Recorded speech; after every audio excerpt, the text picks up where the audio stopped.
Do you ever get stuck when you're preparing for your Dungeons and Dragons game? Do you wonder what you can do to prepare to create a memorable experience for your players? Hi guys, it's Seb here. Today's video is going to be about DM preparation tips, how to prepare for your Dungeons and Dragons game. And today I want to talk to you about your players. You may not think this, but your players are a fundamental part of how you should prepare for your Dungeons and Dragons game.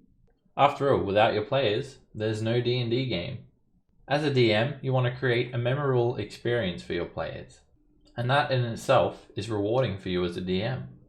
Of course, to create a memorable story, you need to have some kind of overarching plan for the storyline, and you want your players to be a part of that story and affect that story, perhaps even drastically alter the outcome of that story.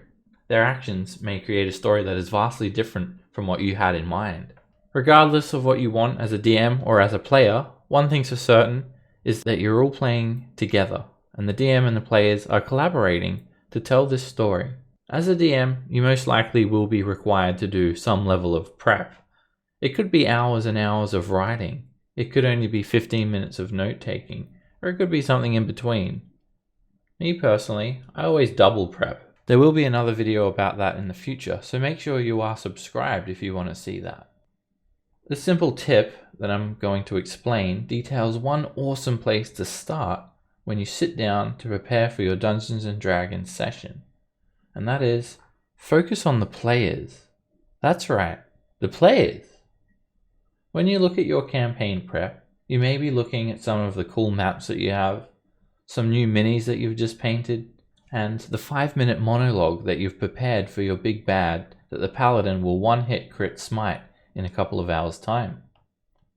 This is great, and you should always have some level of preparedness when it comes to DMing in game. However, I would always take a moment to prep for your players too. Now I know not every DM keeps the players' character sheets together for the players in between sessions, but I would encourage you to do so for the reasons I'm about to explain. What do your players have to do with preparing for your up-and-coming Dungeons & Dragons game? Everything, really. When you're doing prep, take a look at your players' characters. Start by checking their personality traits, their bonds, their flaws. Have they been role-playing this character well? As a DM, I'm sure you don't memorize your character's personality traits off by heart and say, "Oh, that's right, your characters always salt the fields of their enemies after slaughtering their village. Great RP." But if you can take a quick glance over these traits between sessions and notice that they've been doing well to stick and adhere to those personality traits, you could offer them DM inspiration at the start of your next session as a way to reward them for that. Next, you could look at their background and backstory. When a campaign started 6 months ago, you might have completely forgotten that your cleric had a long-lost brother. Use this opportunity now to develop that story, or at least give that character closure.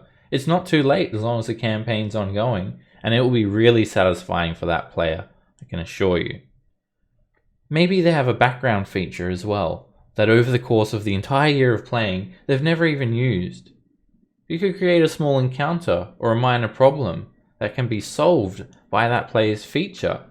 Or if you want to encourage some more creative thinking, you could even form that problem to be solved with a mixture of 2 of the player's background features, or even more. Finally, take a look at a character's class features or spells. Oh great, I'm a Goliath with a powerful build, but there is never anything that needs pulling or pushing. Well, guess what? That 800-pound wagon's wheel just broke, and that eccentric merchant riding on top of it is looking to move quickly off this particularly dangerous stretch of road. He's looking for a strong man to move the wagon at once, and he's offering a 50 gold piece reward. Bam! It's not a major plot point or anything, but it does allow the players to use that feature and solidify their invested interest in their character.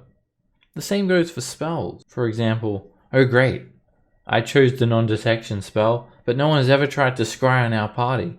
Why can't we get scried like all those other more popular, way cooler adventurers? Well, guess what?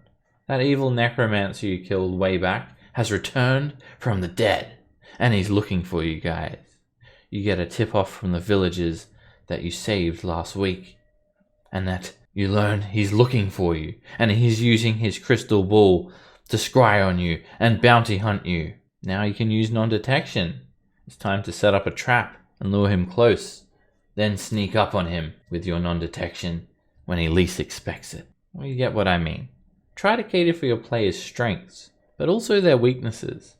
There is nothing worse than making an important choice for a particular ability when you level up for your character and then realize it will never come into play over the entire life of the campaign. Also, if you are unable to cater for the player due to certain circumstances, such as it does not fit the theme of the campaign, maybe just talk to your player and ask them if they want to change that spell or ability, or maybe even suggest something that may come in useful for them. This is the first of hopefully a long series of videos for DM tips. If you have any other questions or even tips about preparing your Dungeons & Dragons campaign, then please share it in the comments below. Also, if you have a request of another element of preparing for your Dungeons & Dragons game as a DM, then please drop a comment below and let me know. If you want to see more videos like this in the future, then hit that subscribe button and turn on the bell notification. I'm Seb, and I'll see you soon.